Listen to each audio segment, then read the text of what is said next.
What is up, guys? Welcome back to another Flesh and Blood deck tech video. And in today's video, we are going over Azalea. Let's get into it. Okay, so Azalea is a Ranger Hero Young with 4 intellect and 20 health.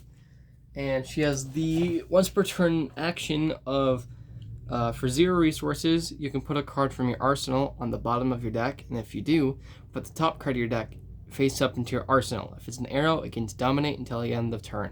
Go again. So this is a pretty powerful ability because it lets you cycle from your arsenal through your deck just a little faster to get to the sweet cards. And that's very important with this deck to get to the important arrows and such. And so she goes great with one of 2 bows. I prefer one over the other, but I could see reasons for playing both. It's just my preferences lead me leaning towards one bow over the other. And the one bow that I could see people using is Redliner. So it has a once per turn action of 0 resources. If you have no cards in your arsenal, put an arrow card from your hand face up into your arsenal. Go again. So this is already a pretty... I think you can start seeing what the deck likes to do is you activate Redliner, you have a full group of 4, you put an arrow in your arsenal face up, and you activate Azalea, put it on the bottom, put the top one up, and repeat for every turn. And there's opting shenanigans in the deck. There's a couple other cards that I will recommend in this deck to make it just a little more spicy. This is my least favorite bow of the 2 that you can use. So the one bow I like using better is Death Dealer. So its ability does cost 1 resource over the 0 resources of Redliner, but that's okay because Death Dealer pretty much says for 1 resource, if you have no cards in your arsenal, you may put an arsenal card from your hand face up into your arsenal. If you do, draw a card. So this is a pretty powerful ability. The downside is it does cost 1 resource while Redliner is free, but it also has the upside of letting you draw a card and kind of cycle through your deck just a little faster. Worst case scenario, you run into a blue card and you draw it, but you can pitch it to, get cards out of your arsenal, get cards in your arsenal, fire some arrows. You want to do this, again, you can only do this once per turn, but you can fire multiple arrows in the turn. So it gets pretty nuts if you can combo off pretty nicely. The headpiece I'm using is the Skullbone Cross Wrap. So it has once per turn action. Turn a face down card in your arsenal face up, opt 1, go again. So like in Kano, you should go check that video out.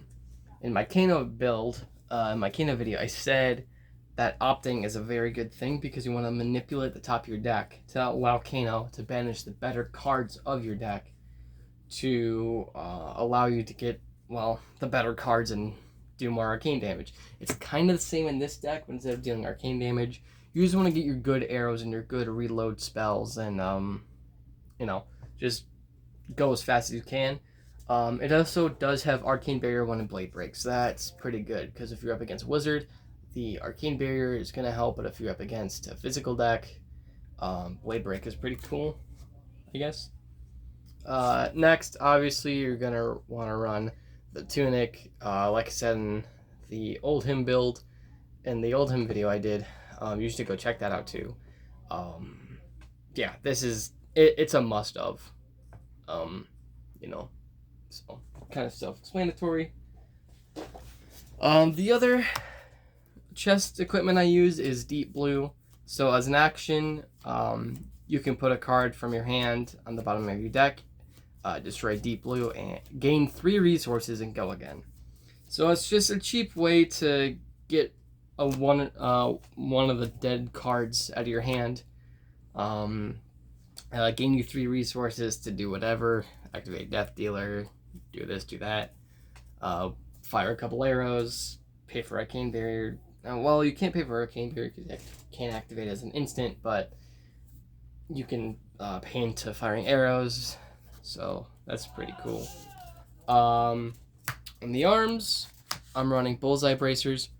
So as an action, you can destroy bullseye bracers, and if you have no cards in your arsenal, you may put an arrow card from your hand face up into your arsenal. It gains +1 until end of turn with go again, and it has Arcane Barrier 1. Not bad. Again, a very good card.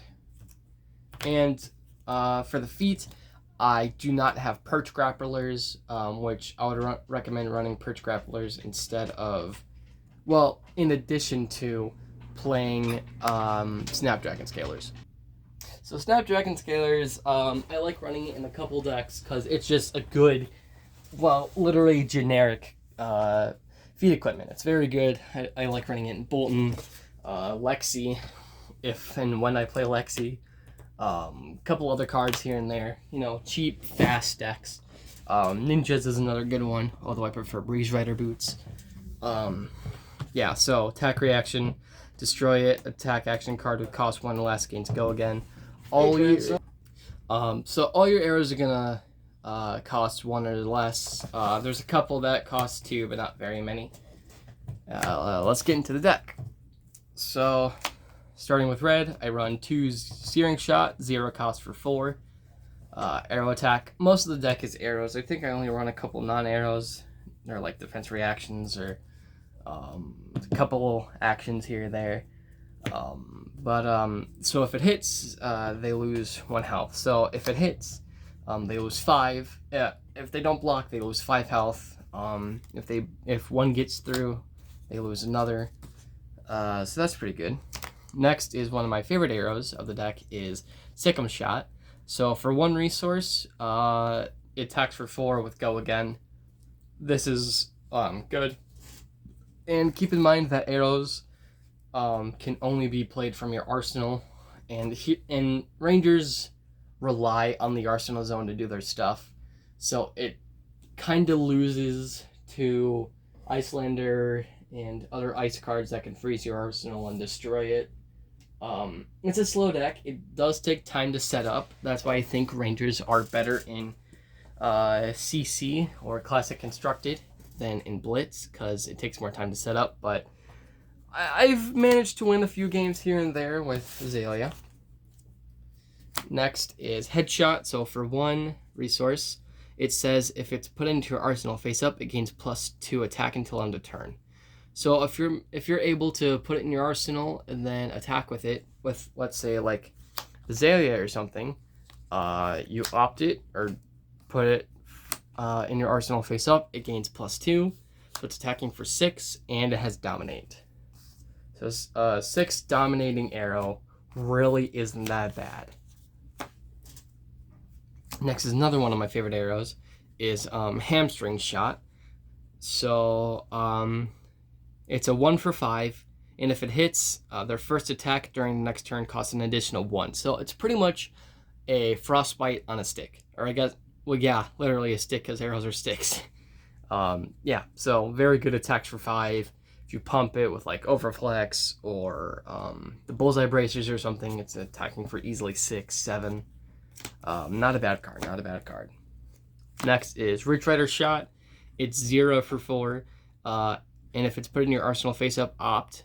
Again, like I said, opting is very strong in Rangers because you want to kind of have arrows on top, or, you know, depending on certain situations, you want to have this on the top or have this on top, you know. It all depends, you know, depending on which card you have on top is very situational, but it never hurts. It's always a good thing to opt. And again, 0 for 4 really isn't that bad. Another 0 for 4 is Bolton Shot. It is Bolton Shot, not Bolton Shot. Funny joke. I'm funny. That's so bad. Anyway, Bolton Shot. So 0 for 4. And it says, while Bolton Shot's attack is greater than its base attack, if it has go again, and if it hits reload. And reload is very powerful, because reload, what that means is if you have no cards in your arsenal, you may put a card from your hand face down into your arsenal. So it lets you kind of set up your next arrow or set up a trap or something. So reloading and opting are good. Next, I like running Endless Arrow. So for 0, if it hits, put it into your hand. It's a 0 for 4.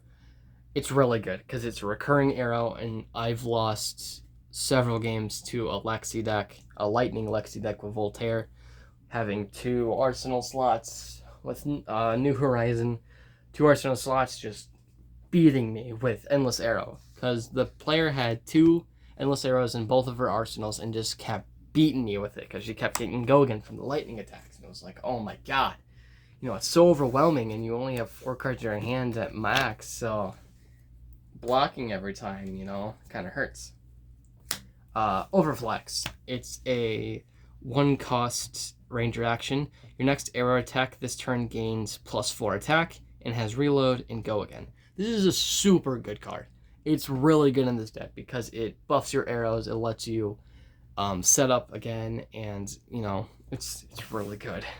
Especially if you did your Azalea Death Dealer shenanigans or Redliner shenanigans.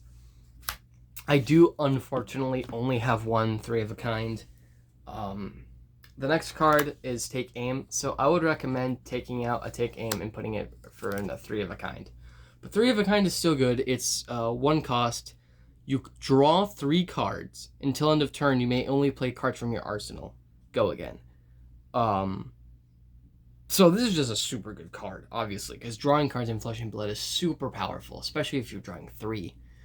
A downside is you can only play cards from your arsenal, but that's okay because all your arrows, all your attacks are coming from your arsenal. So it's just a really good card, and in this deck I only have 1 of, but it's super good for the early and late game. Mid game it's pretty good, but I like it in the early and late game better because it's so violent when you get it right, man. Again, like I said, next is Take Aim. So it's a 0 cost, a ranger action. The next ranger attack action card you play this turn gets +3 attack. It's usually going to be an arrow. Reload with go again. So it's like Overflex, but it's got a big trade-off because Overflex gives it +4, but it costs 1. But Take Aim costs 0 and gives it +3. It's kind of like what are those warrior cards? There's a warrior attack action in Dorinthia that kind of is the same deal. Stroke of Foresight and Iron Song Response. There they are. They pretty much do the same thing, but Stroke of Foresight costs 1 and Iron Song doesn't. It costs 0. I am going to be doing a Dorinthia deck tech here sooner or later, so keep eyes for that. Anyway, yeah, so I run both because they're good. Consistency and buffing your arrows is not a bad thing. Now into the yellows, I only run 4. Hamstring Shot, again, it's like the red, but instead of attacking for 5, it attacks for 4. And again, it's a frostbite on the stick, basically. Next, Pitfall Trap, one of the only defense reactions in the deck, if not the only defense reaction. So 0 cost defense reaction, it blocks for 3, and deal damage to target. Deal 2 damage to the attacking here unless they pay 1 resource. So if they're playing Ninja, that's going to slow them down. If they're playing Wizard, that's going to slow them down. Especially if they have no cards in hand, they obviously can't pay the 1, so they're gonna be added, and no one wants to waste their Tunic resource on that. Next is Feign Death. It's a 1 cost ranger instant. You play Feign Death only if your hero has been dealt damage this turn. The next time your hero will be dealt damage to prevent it. So it's a very good arsenal setup. It's also a good, just good card in the hand. Not the best card in the deck, but it's definitely one I consider taking out. But for now, it's a good card. Alright, blues. I run 2 salvage shots, so 1 cost, 3 attack. If it hits, put it on the bottom of your deck when the chain link resolves. So it's like the overloop of Rangers. Headshot, it's just like the red one, but instead of going for 4, it goes for 2. It's not bad. Hamstring Shot, again, it's like the other one, but it stacks for 3 instead. Ridge Rider Shot, it's like the red, but, you know, opting, it's never bad, but it attacks for less. Bolt and Shot does the same thing as the red one, again, but the attack is just lower. Sleep Dart. So I used to run 6 of, but I only run 2 of now. And the reason why is just because I found better cards.